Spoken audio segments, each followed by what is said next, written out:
Hello again, Fish-a-lots. In this video, I'm going to show you the 3 rods, the only 3 ultralight fishing rods that you really need to be concerned with so that you can just forget about all the noise out there, all the marketing, all the guys with bright shirts and stickers on them telling you to buy 20 rods and lay them on your boat, right? All that nonsense meant to catch the fish a lot and have the fish a lot catch more fish. Forget about all that. I'm going to show you the 3 rods you need to worry about. I'm going to show you why they're so good. I'm going to show you what you should be looking for when you buy your ultralight rods. And a matter of fact, these tips actually apply to all the rods that you're going to buy, depending on the application of fishing that you want to use to catch all the fish your heart desires. So in this video, we're focusing on ultralight and why it's so awesome. Let's get into it.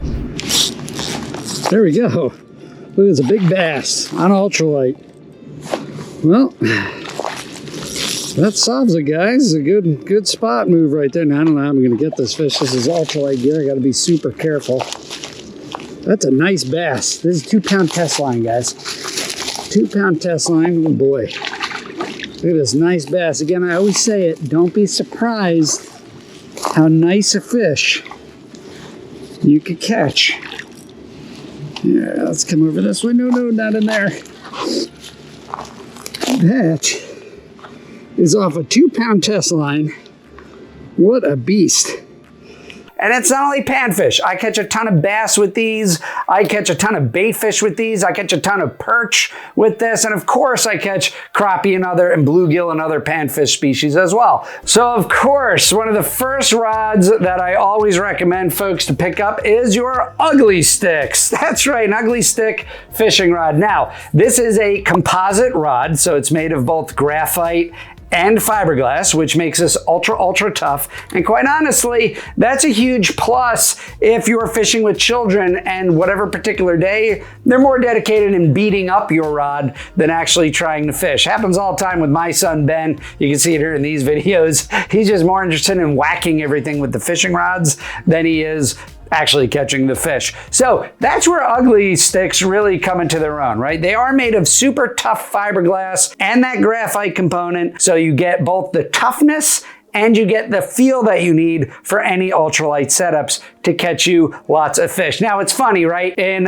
Shakespeare's world of marketing, to catch the fish a lot, okay, you know, you see these lumberjacks with these giant beards and their plaid shirts, right? They're chopping down trees, and then they take their lumber in their aluminum boat and they're throwing it on top of the ultralight gear, right? On top of their ugly sticks. And then you see them high sticking the fish way up in the air and the stick bends all over and it's like ugly stick, the unbreakable rod, the rod that's going to catch you the biggest fish in the lake because you can't break it. Again, forget about all that fish-a-lots. It's nonsense. It's all marketing. What you want is an ultralight setup. You're not going to high stick anything. It's a terrible habit to get into anyway because you're going to break your rods. But your ultralight setup is just meant to deliver very, very light lures. Forget about the power in the rod, right? There's plenty of power in ultralight setups. I've made a lot of videos on this before where we're catching big striped bass using light, medium light, and ultralight setups because of the way we were fishing. We're out in the middle of the Chesapeake Bay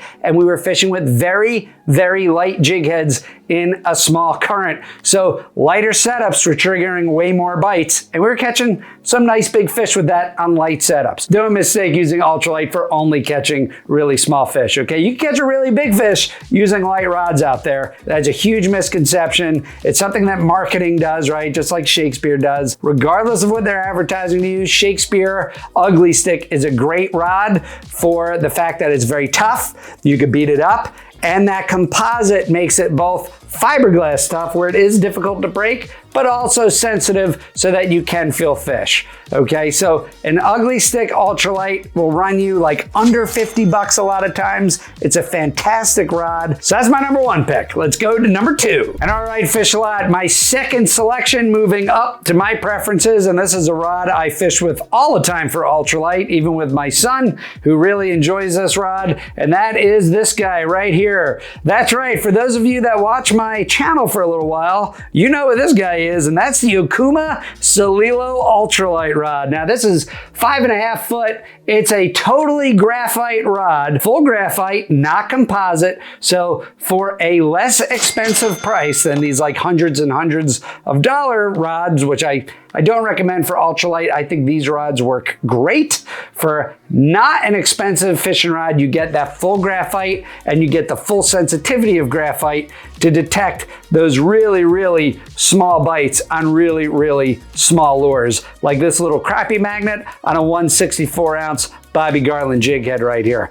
And again, you know, I would recommend anywhere from 5 to 6 foot rods here. Now this rod is 5.5 feet. And again, like I mentioned when I was making points about how you should look for rods, that's really ideal for me, this length, because, well, it is graphite, so it is a little more sensitive. If you crash it into a tree, you're much more likely to break an all graphite rod rather than a fiberglass or composite rod like the Shakespeare rod. So I don't really want to be smashing this into trees, into brush, into things around me. Also, it's ultralight, so you don't really want to nick up your line when you using 2-pound monofilament or 4-pound monofilament, whatever line you choose to go with. Okay, so that's the Okuma Celilo, pure graphite, doesn't break the bank. Use it all the time. My kids love it. It's light, it's sensitive. It's really, really a great rod that should not go overlooked. Now I'm gonna get in my absolute favorite rod. This is a rod that you could use everywhere and anywhere for any fish. And here it is, right here. And this is my favorite. And this is a St. Croix Panfish series fishing rod. Again, 100% graphite, but check out some of the features on this rod compared to the Celilo. First of all, you know the housing on the Celilo is this reel sits on top of the blank right there. Okay, if the camera could zoom in. Okay, and that's a pretty traditional way of doing that. But if you want that little bit extra, if you really want to hone your skills on feeling the fish and feeling the bites, this rod really does have a lot of components I love. Now check that seating out of that reel. This right here, this reel is up against the blank itself. That means when you're holding the rod, okay, you have the blank itself in your hands, and when you feel the bite on this rod, it's going right to your hand. There's no cork obstructing this section of the fishing rod so that you have ultimate feel and ultimate bite indication when you're fishing with this little guy. This cork, yes, men. My son just walked home from school and interrupted a really good take. Hey, Ben, how you doing, buddy? All right, back to what I'm saying. Hopefully, Ben's got to go wash his hands and take care of himself there. But now, what happens is on a reel like this, or I'm sorry, on a rod like this, sometimes if you're using a little bit less expensive cork, this cork could actually serve to absorb some of the bite. Now again, this rod's super sensitive, okay, but you do lose a little bit of bite indication, not as much as the Shakespeare Ugly Stik, whereas this cork on this rod really does give you extra sensitive bite indication and feel for your fishing. Now this rod here is a little bit longer. This is a 6-foot rod. Again, my recommendation would keep it between 5 and 6 feet, but this extra length and extra sensitivity of this rod really does matter because I can launch my lures a lot further. They're lighter lures, right? Again, 164 ounce Bobby Garland jig head on a crappie magnet right there. And with that extra sensitivity and that extra bite indication, if I'm not fishing with bobbers, if I'm just fishing like gulp minnows or swimming baits or things like that, this is really my preference because it's just so much more sensitive than all the other rods. And all right, fish-a-lot, so those are the rods that you need to know in order to go ultralight fishing, but what about the reels? If you want to know how to up your game and pick the absolute perfect reel to match your perfect fishing rod, click on this video right here where I go deep into all the nuances on these combos and how you could use them to absolutely catch yourself a ton of fish ultralight fishing. All right, so check it out right here. Thanks for tuning in, Fish-a-lots. I'll see you out there on the water.